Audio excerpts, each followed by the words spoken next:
प्रशासन की तरफ से उनको मैसेज ना मिले तब तक के लिए वो परिक्रमा के लिए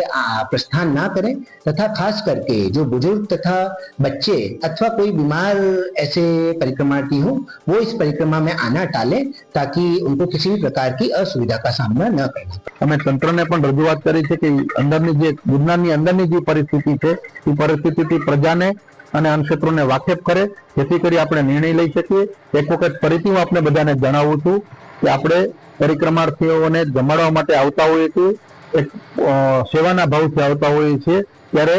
આવનારા સમયમાં જો વરસાદ ચાલુ રહેશે તો આપણે અંદર નહીં જઈ શકીએ, આપણા વાહનો અંદર નહીં લઈ જઈ શકીએ જ્યાં સુધી પરિસ્થિતિ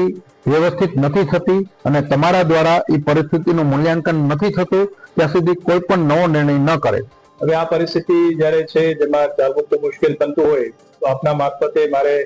આગામી પરિક્રમામાં જે ભાવિકો આવવા માટેનું આયોજન કરી રહ્યા છે એમને ખાસ વિનંતી છે કે આપની જે આયોજન છે એ આગામી 30-31 તારીખે જિલ્લામાં ભારે વરસાદની પરિસ્થિતિને ધ્યાને લઈ અને એ પ્લાન બાબતે જરૂરી વિચારણા કરવી